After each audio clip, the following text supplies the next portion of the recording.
जय श्री ओम नमः सिद्धेभ्यां। जय श्री ओम नमः सिद्धेभ्यां। जय श्री ओम नमः सिद्धेभ्यां। नमो हरियंताणं नमो सिद्धाणं नमो वायरीयाणं नमो वज्रायाणं नमो लोहे सविसाहुणम्। मोक्षमार्गस्य नेतारं वेत्तारं कर्मभूतां ज्ञातारं विश्वतत्त्वानां वन्दे तद्गुणलब्धे। 24 तीर्थंकर भगवंतों की जय। देवादिदेव श्री 1000 श्री शांतिनाथ भगवान की। परम पूजनीय आचार्य भगवान श्री उमा स्वामी जी महामुनिराज की। परम पूजनीय प्रशांत मूर्ति आचार्य भगवान श्री शांति सागर जी छाणी महाराज की। परम पूजनीय संत श्रवणी समाधि श्रवण गुरुदेव आचार्य श्री सुमति सागर जी महाराज की। अहिंसा वही विश्व धर्म की जय।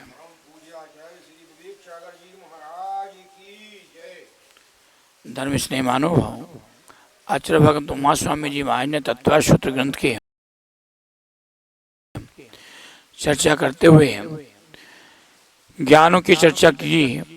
एक जीव के एक साथ अधिक से अधिक 4 ज्ञान हो सकते हैं और कम से कम 1 ज्ञान होता है।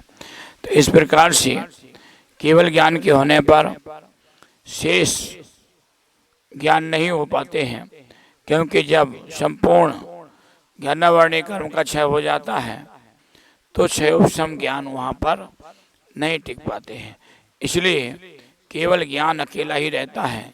जिसे कहते हैं जंगल में शेर, एक अकेला शेर रहता है क्योंकि वो जंगल का राजा कहलाता है। इसी प्रकार से ज्ञानों में केवल ज्ञान शेर है, राजा है, और वह जब राजा प्राप्त हो जाता है तो अन्य ज्ञान वहाँ पर टिक नहीं पाते हैं। तो इस प्रकार से ज्ञानों की चर्चा की। अब ज्ञान की चर्चा करने के पश्चात आचार्य भगवंत आगे की और चर्चा करते हैं। तो वह दैयायिक श्रावक आचार्य भगवान से प्रश्न करता है कि भगवान ज्ञान सम्यक ज्ञानों की चर्चा तो कर दी, अब सम्यक ज्ञान के अलावा सुना है कि मिथ्या ज्ञान भी होते हैं। तो मिथ्या ज्ञान कौन कौन से होते हैं? आचार्य भगवंत उसे बतलाते हैं। मति श्रुता बध्यो विपर्यस्य। मति ज्ञान, शुद्ध ज्ञान और अवधि ज्ञान, ये तीनों ज्ञान विपरीत भी होते हैं और मिथ्या भी होते हैं। इन तीनों ज्ञानों को कुमति ज्ञान, कुशुद्ध ज्ञान, कुअवधि ज्ञान या विभंगावधि ज्ञान भी कहते हैं। तात्पर्य यह है कि ये तीनों ज्ञान सम्यक दृष्टि जीवों के नहीं होते हैं, ये तीनों ज्ञान मिथ्या दृष्टि जीवों के होते हैं। इस प्रकार से मीठा दूध है, मीठा दूध सबके लिए हितकारी गुणकारी प्रतीत होता है, स्वादिष्ट लगता है। लेकिन यदि उसी दूध को तुम्बी में रख दिया जाए तो उस कड़वी तुम्बी के सहचर से, उसके नियोग से, उसके संयोग से वह मीठा दूध भी कड़वा हो जाता है। अगर सर्प के मुख में मीठा दूध भी पहुंच जाए तो सर्प की संगति से वह दूध भी विषरूप हो जाता है।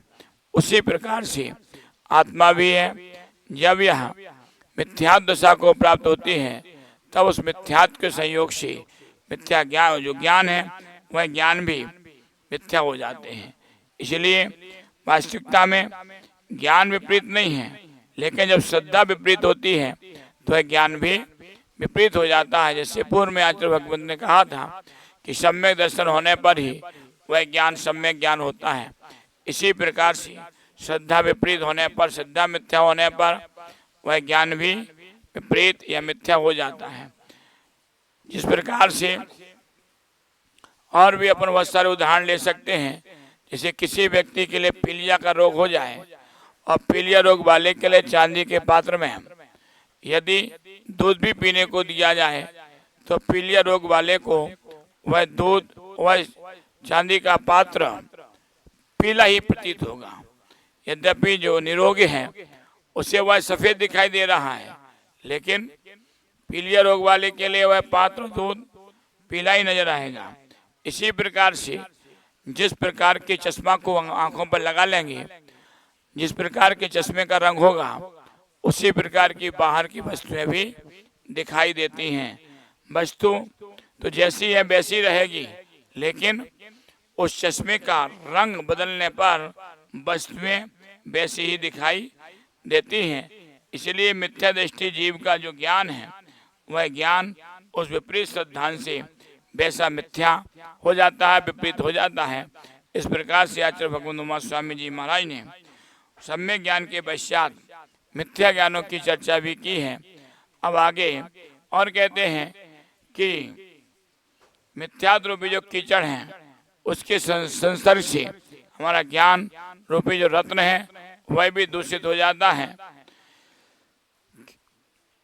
सम्यक दर्शन रूपी जल द्वारा मिथ्या ज्ञान भी मन रत्न की तरह शुद्ध हो सकता है। इसी प्रकार से हमारी आत्मा भी सम्यक दर्शन के द्वारा शुद्ध और पवित्र हो सकती है।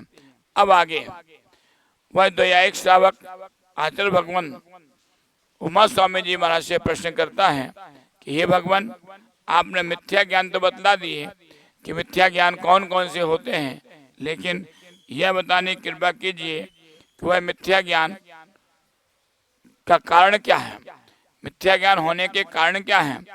उसके लिए आचार्य भगवान उमा स्वामी जी महाराज कहते हैं, मति सदसतोर विशेषाद्य दक्षोपलब्धेर उन्मत्वत्। सदसतो माने सत माने विद्यमान वास्तविक, और असत माने मिथ्या अविद्यमान अवास्तविक के अंतर को जाने बिना यद दक्षोपलब्धि, जब जैसा मन में आया उस रूप ग्रहण करने को या जानने को मिथ्या ज्ञान कहते हैं। उन्होंने आचार्य भगवान उमा स्वामी जी महाराज ने उदाहरण देते हुए कहा है, उन्मत्तवत, जैसे कोई पागल व्यक्ति है या मध्यपायी पुरुष व्यक्ति है, वहाँ उसे सत और असत का ज्ञान नहीं रहता है, क्योंकि वह मध्यपायी व्यक्ति नशे में इस प्रकार से मतवाला हो जाता है, या पागल व्यक्ति पागलपन के कारण से मतवाला हो जाता है कि वह पिता को पिता नहीं कह पाता है, कभी पिता को भाई कहता है, भाई को पिता कहता है। तो ऐसे ही मिथ्या दृष्टि पुरुष की भी इच्छा और चेष्टा होती है कि वह भी अपनी इच्छा अनुसार वस्तुओं को, पदार्थों को, तत्वों को जानता है। सत को सत नहीं जान पाता है और असत को सत भी नहीं जान पाता है। कभी सत को असत कहता है और कभी असत को सत कह देता है, लेकिन उसके ज्ञान में कभी निश्चितता या परिपक्वता या यथार्थता नहीं होती है। भले ही वह पिता को पिता कह रहा है, लेकिन उसमें दृढ़ता नहीं है। क्यों दृढ़ता नहीं है? इसलिए कि उसका ज्ञान स्थिर नहीं है। वह मद के कारण से उन्मत्त है और पागल व्यक्ति पागलपन के कारण से उन्मत्त है। इसलिए उसके मन में जैसा आता है वह वैसा ही वस्तु पदार्थ को बोल देता है। इसी प्रकार से मिथ्या ज्ञानी भी जैसे वस्तु समझ में आती है उस वस्तु को वैसे ही जान लेता है। इसलिए मिथ्या ज्ञान को उन्मत्त व्यक्ति की तरह माना गया है। मिथ्या दर्शन के उदय में इन तीनों से आत्मा रूपाधिक अविद्यमान को विद्यमान कहता है, और कभी विद्यमान को अविद्यमान भी कहता है, कभी अविद्यमान को विद्यमान भी कहता है, कभी विद्यमान को विद्यमान भी कहता है, अविद्यमान को अविद्यमान भी कहता है। लेकिन वह कभी भी स्थिरता से उस वस्तु के बारे में नहीं जान पाता है। विपर्यास, विपरीत कल्पना का नाम विपर्यास है। इसलिए विपर्यास भी तीन प्रकार का होता है: कारण विपर्यास, भेदाभेद विपर्यास और स्वरूप विपर्यास। कारण विपर्यास किसे कहते हैं? जिसमें स्पर्श रस गंध वर्ण आदि हों, वह मूर्तिक है।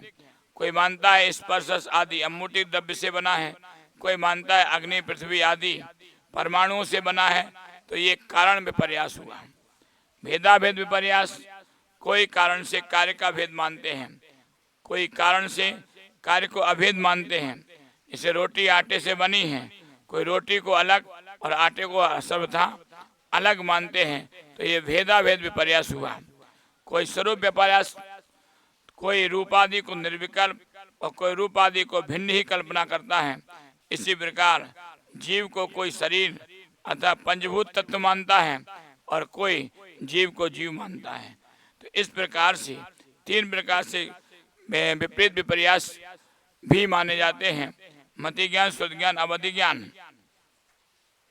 मैं भी इसी प्रकार से ज्ञानावरणीय कर्म के उदय से हुआ करता है। दूसरे के उपदेश के बिना ही मंत्र, कूट, पंजर, बेश, बंध आदि के विषय में जो प्रवृत्ति बुद्धि होती है वह हम उसे कुमति ज्ञान कहते हैं। कुशुद्ध ज्ञान हिंसादि पाप कर्म के उत्पन्न करने वाले तप एवं मिथ्या तत्वों का प्रतिपादक ग्रंथों को सुश्रुत कहते हैं, कुश्रुत कहते हैं। कुअवधि मिथ्या अवधि ज्ञान को कुअवधि ज्ञान कहते हैं। तो इस प्रकार से मिथ्या ज्ञानों की चर्चा हुई। अब वह द्वैयायु श्रावक आचार्य भगवान उमा स्वामी जी महाराज से कहता कि हे भगवान, आपने प्रमाण ज्ञानों की चर्चा की थी, लेकिन उसके पूर्व आपने एक सूत्र में कहा था कि वस्तु तत्व को सम्यक दर्शन आदि को जानने के दो उपाय हैं, एक प्रमाण ज्ञान के द्वारा और दूसरे नए ज्ञान के द्वारा। तो प्रमाण ज्ञानों की चर्चा तो आपने कर दी, अब नए ज्ञान किसे कहते हैं इसे बताने की कृपा कीजिए। आचार्य भगवंत उमा स्वामी जी महाराज कहते हैं, नैगम संग्रह व्यवहार जो सूत्र शब्द समाभिरूढ़ बम्बूता नया। नैगम संग्रह व्यवहार रजु सूत्र शब्द समाभिरूढ़ और एवं भूत, इस 7 प्रकार के नए हैं। तो इन नयों के द्वारा भी वस्तु तत्व आदि को ज्ञान होता है, लेकिन प्रमाण से वस्तु के सर्वांग का ज्ञान होता है। फिर नय से क्या होता है, वस्तु के अनेक धर्मों को मुख्य और गौण की विवक्षा से जानना, वो नय कहलाता है। तात्पर्य कि अनेक धर्म हैं और अनेक धर्मों में से कभी एक किसी धर्म की मुख्यता कर दी, कभी किसी धर्म की मुख्यता कर दी, लेकिन वो धर्म एक वस्तु में अनेक धर्म विद्यमान हैं, लेकिन कोई भी धर्म दूसरे धर्म का विरोध नहीं करता है, इसलिए वह नय कहलाता है। जैसे आपने चीनी को लिया, चीनी चौकोर होती है, मीठी होती है, सफेद भी होती है। अब कभी किसी ने कहा कि चीनी चौकोर होती है, हाँ भैया होती है, लेकिन उसने ना तो मीठेपन का विरोध किया और ना ही सफेदपन का विरोध किया। तो इस प्रकार से नय वस्तु के उन धर्मों का किसी भी धर्म का विरोध नहीं करके और मुख्य और गौण की विवक्षा से कथन करता है, तो वह नय कहलाता है। नय सामान्य रूप से 2 प्रकार का होता है, एक द्रव्यार्थिक नय और दूसरे पर्यार्थिक नय। द्रव्यार्थिक नय जिसमें द्रव मात्र के अस्तित्व का कथन करने वाला हो वह द्रव्यार्थिक नय है। पर्यार्थिक नय इसमें पर्याय मात्र के अस्तित्व का कथन किया जाता हो वह पर्यायार्थिक नय है। अब नय के विशेष लक्षण, जैसे 7 प्रकार के नयों में पहले नैगम संग्रह व्यवहार और रजु सूत्र ये द्रव्यार्थिक नय कहलाते हैं। शब्द समाभिरूढ़ और एवं भूत नय ये पर्यायार्थिक नय कहलाते हैं।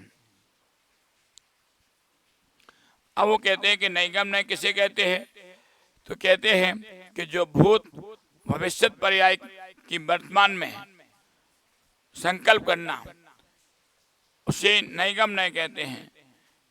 या दूसरे रूप में जो पर्याय संपूर्णता को प्राप्त नहीं हुई है, अनिष्पन्न है, निष्पन्न नहीं हुई, प्राप्त नहीं हुई, अभी प्राप्त नहीं हुई, लेकिन भविष्य में वह प्राप्त होगी, ऐसी अवस्था का नाम नैगम नय है।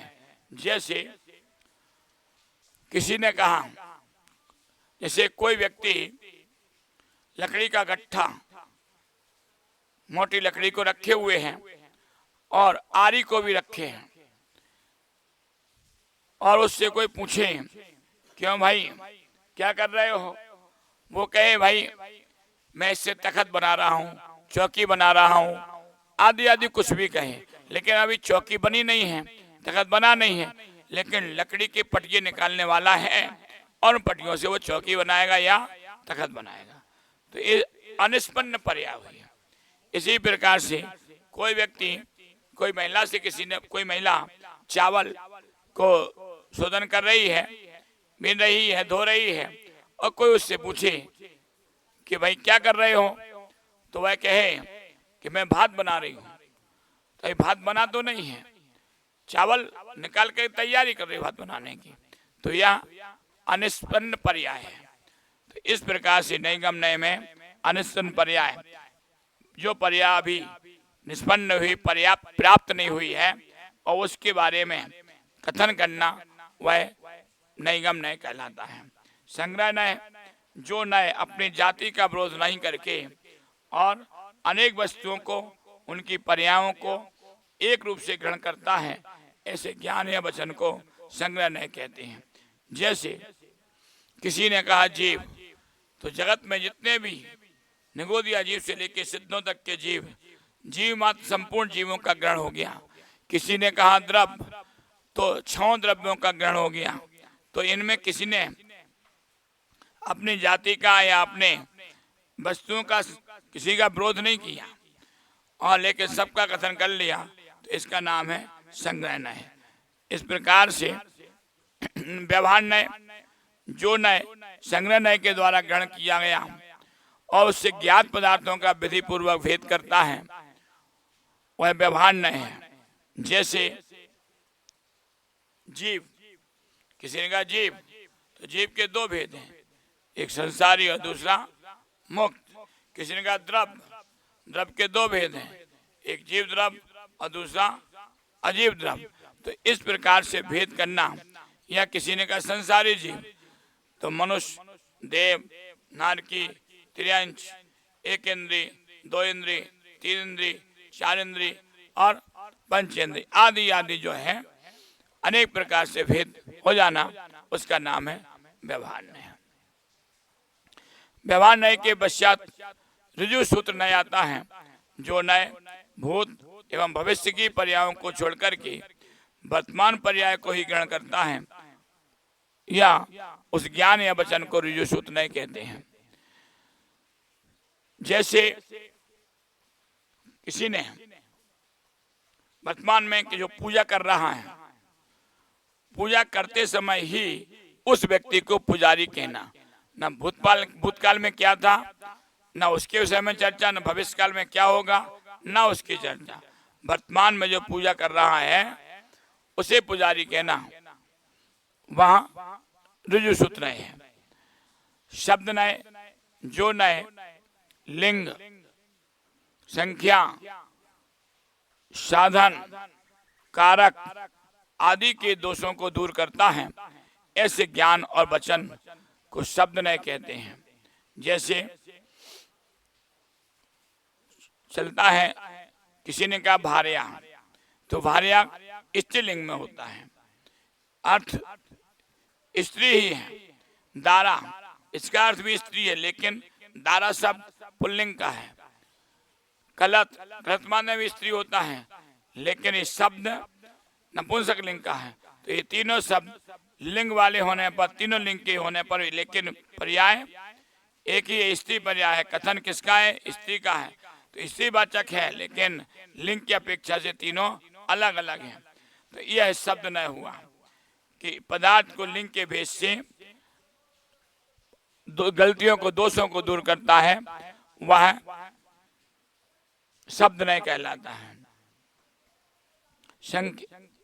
अब इसमें से लिंग दोष है, जैसे पुल्लिंग के साथ स्त्रीलिंग का व्यवहार करना लिंग दोष।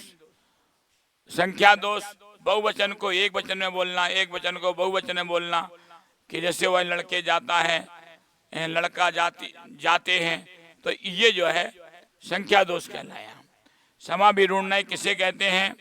तो जो नय अनेक अर्थों का उल्लंघन कर रूढ़ी से एक अर्थ को ग्रहण करता है, उसे समाभिरूढ़ नय कहते हैं।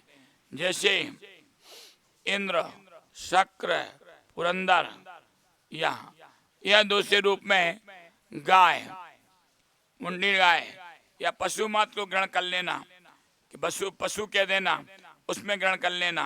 तो इंद्र के 3 नाम अलग अलग हैं, लेकिन तीनों शब्दों के भिन्न भिन्न धर्मों की अपेक्षा से अलग अलग अर्थों को भी ग्रहण किया जाता है। तो इस प्रकार से समय विरूढ़ नय हुआ।